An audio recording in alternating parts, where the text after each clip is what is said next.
So last time we got most of the finish prep done on the body. There are still a few little bits and pieces that need doing, but there's nothing that's kind of urgent for the time being. And we also sorted out this lower horn because it was being a little bit of a pain, but we have finally got it somewhere near. Now my worry was, because we had altered the lower horn, that was going to affect how the upper horn looks, but I've checked it against both of my Stratocasters, and with the neck in, it actually looks fine. It doesn't look any different to my other two Strats. There is the potential for some very minor differences if you were to go over it and measure down to the last millimetre, but visually I'm more than happy to press ahead with this now. So I'm going to get rid of the body for the time being, and I'm going to turn my attention back to the neck, because there are one or two things that we need to get done to get this finished off. We need to do a bunch of finish sanding to get it where we want it, and I'll bring you in closer and look at this in a minute. I'm not really sure whether they're chips or whether they're kind of dents on this little bit of the headstock just there, so we either need to do some repair work there by steaming those out potentially, or just sanding past them. They're not major, so we can quite easily do that. Other than that, I don't think there's a huge amount to do. So with that sanding and everything sorted out, I'm then going to move on and do some of the fret work. Heading back to the headstock, I have mentioned in the past there's this kind of brown mark running through it. A number of people have said, why don't I paint the headstock the body colour? It is an option. It's not really an option I like though. I prefer them to be the plain maple. So I'm not convinced that's the route I'm going to go down. Perhaps you would like to drop a comment whether you would like to see that or not. But from a personal standpoint, I'm not too sure. It might be the case that with a little bit of sanding, we'll make that a little less obvious. But it is worth bearing in mind that this headstock will have kind of a vintage amber lacquer on it. So that might kind of make it look a little bit obvious as well. So we'll see how we go with that one, but my instinct is I'm just going to leave that and celebrate its woodiness, if that's such a thing. Alright, so enough blathering. I will get these tuners off, get them out of the way, and we can start getting this sorted out.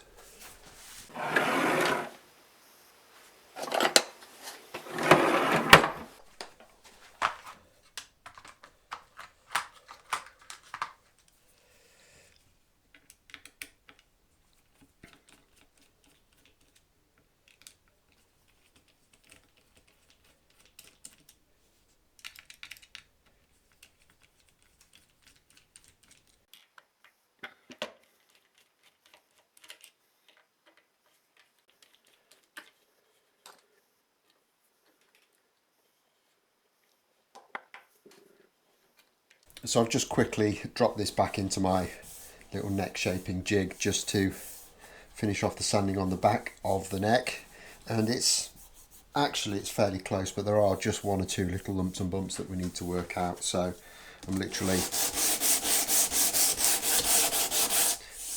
I've just got a 120 pad on a block,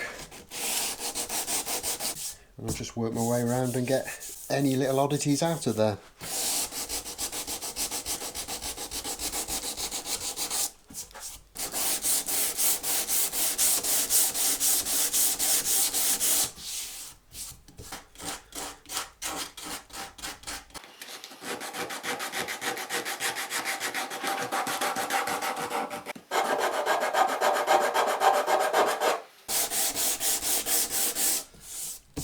And I just really enjoy the hand sanding process. It just gives you an opportunity to kind of relax into something and enjoy those reflective Zen moments of getting something as good as you can. Just do exactly the same on the back of the headstock. There are some kind of planer blade marks in there actually that are quite pronounced, so I'll just whip over with a card scraper.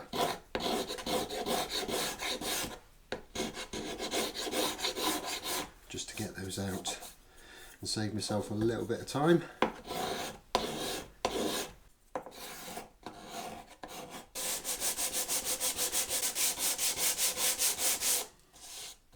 And that's pretty much there now for 120, so I'm going to kind of reclamp it. And we'll head up the other end of the neck and just do exactly the same on the heel area.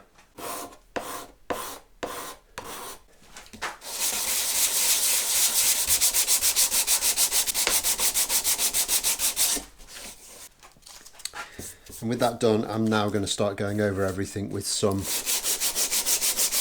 I've got some 150 here, just to smooth things out a little bit more. Then I'll go to 240, and then we can call it a day.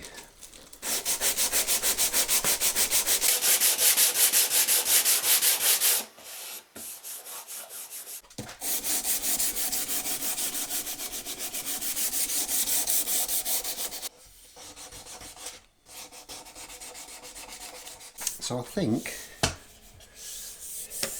that is the back pretty much done, and I like the look of that. It's got some nice details around the transitions. It's nice and thin for once, and as far as the back goes, it's completely blemish free, which is wonderful. However, as I said earlier, there are some issues with the front of the headstock, so we'll turn our attention to those now and just see if we can get them sorted out. And you can see there, those are those little marks that I spoke about.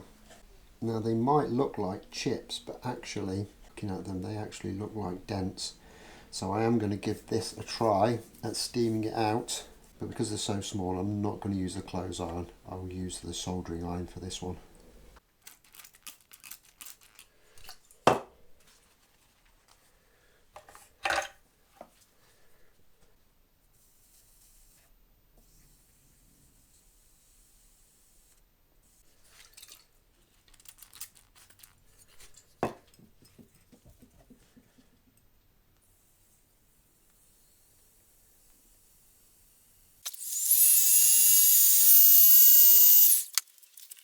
Okay, so I'm not sure how much that has done. I think the problem is it doesn't just kind of make the areas that are compressed swell up, it also makes the surrounding wood swell up, so they still look quite deep, but I think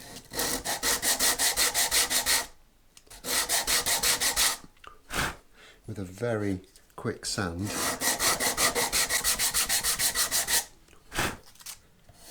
that's gone. I will blend that edge in because I need to put a radius on there, and that will get rid of any kind of final little vestige. Another good thing about doing that was it actually showed that there was still some glue squeeze out in this area, so sanding that a little bit further has taken that out too. So with that done, I'm just going to sand the rest of the face of the headstock. It doesn't need much, and then we're pretty much done and on to the fret dressing.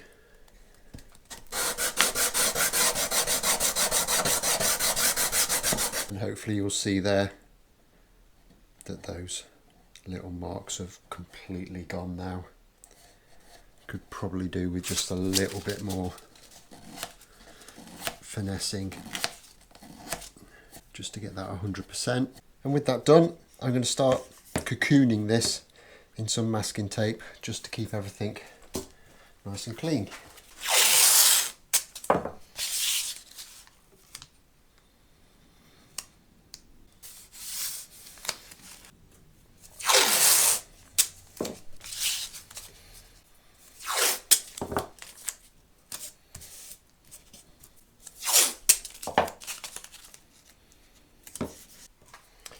Okay, so that's all masked up now, and hopefully it'll stop it getting mucky and scratched up. Next thing we need to do is just make sure that this fretboard is absolutely straight as we can get it. So to that end, I'm going to take my notched straight edge. I've got an 1/8 thou feeler gauge, and you might be able to see there it's kind of going under towards the middle, so I'm going to put a little bit of truss rod on, give that another go. It's better but not quite, so a little bit more. And with that straight, we can now mask off the fretboard just to keep that nice and clean too.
I think that marker has finally given up the ghost. Luckily we've got another one on hand.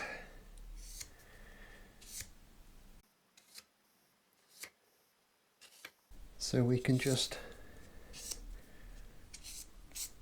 cover those with a bit of ink so we can see where we're going with them. Now you might remember that I had quite a task putting these in. It's one of the kind of many things that's gone a little bit sideways on this build.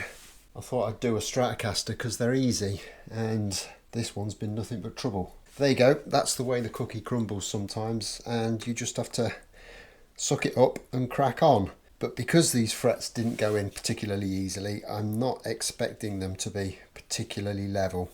So I'm going to take this crimson fret leveling file and take off the thick of the material that needs to be removed with this, and then we can drop back onto the beam just to clean things up a little bit.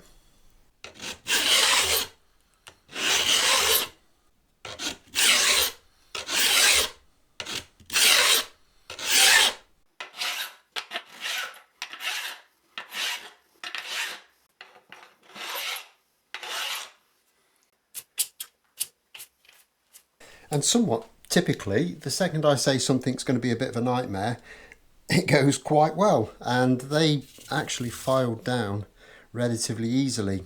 Didn't really have to take a huge amount off. So with that done, next up I'm going to bring the beam into play. And I've got some 220 and 320 grit on here.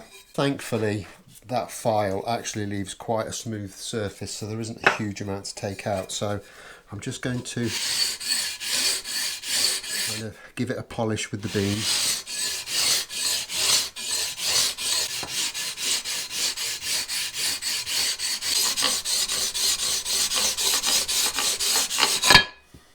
And as you can see here, the beams left these really quite smooth.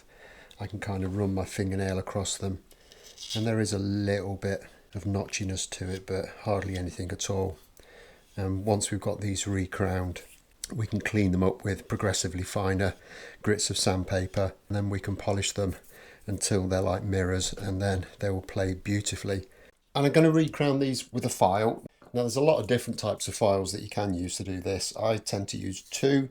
I've got this old-fashioned three-cornered file. It's had all of the corners taken off, so it's got three safe edges, so you're not going to damage anything with it. I prefer this way, I must say.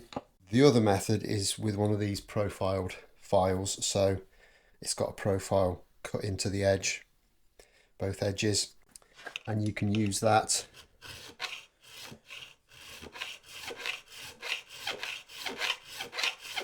to put your crown back in.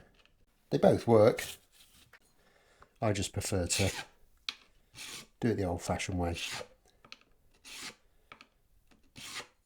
And all we're trying to do is, when you level these frets, you take quite a lot of material off, so you leave a flat spot on the top.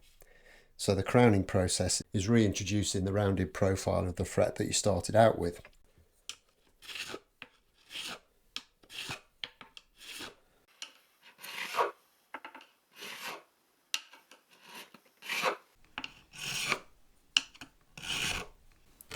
And once we got those crowns re-established, we're then on to getting these fret ends dressed. I mean, it's relatively straightforward. You just need to go in right into that corner in there with this edge of the file, which is quite square, and that gets rid of the sharp bit right in that very corner. And then we flip it over and we've got a more rounded profile on this side of the file, which means we can just round that fret end off into a nice kind of hemispherical profile, and just work our way up the board and then back down the other side. And this is the last one on this side.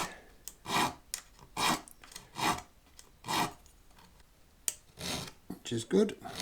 Happy about that.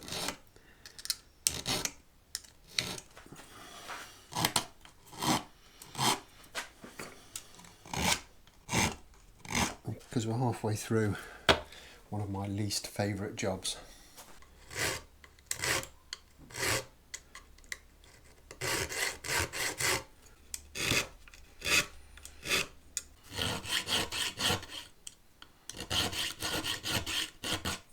All kind of rounded over and made nice, and I'm just going to start working my way through the paper grades here. So I've gone to 240 so far on the ends. That's a bit of 400. So that was 400. We'll go to 600.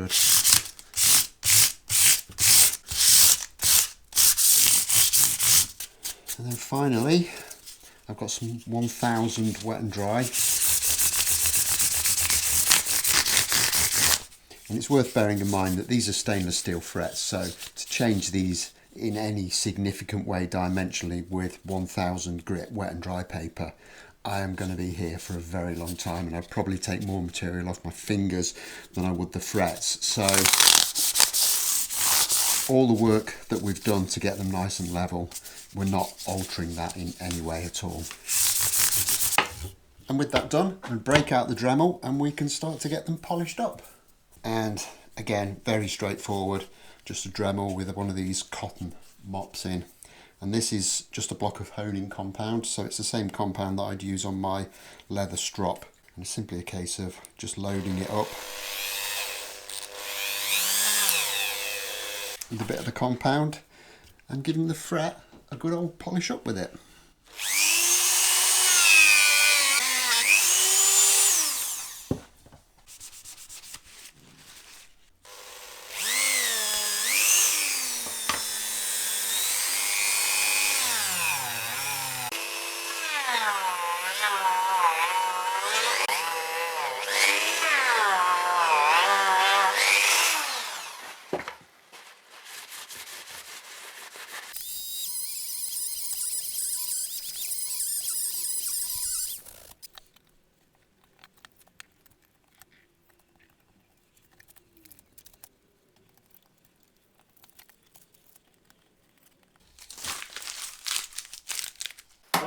And there we have the frets all polished up and everything, and the neck all nicely sanded and ready for finish, which will be the next job on the list. However, this episode is getting very, very long now, so I'm going to leave that until next time. So as always, if you've enjoyed this, don't forget to leave me a like, comment if you've got anything to say or any questions you'd like to ask. And if you haven't already done so, hit that subscribe button, it really would help me out. I'll be back in a couple of days' time, hopefully with some really, really exciting news regarding the finishing process. So keep an eye out for that, and I'll look forward to seeing you then. Thanks a lot for watching. Bye bye.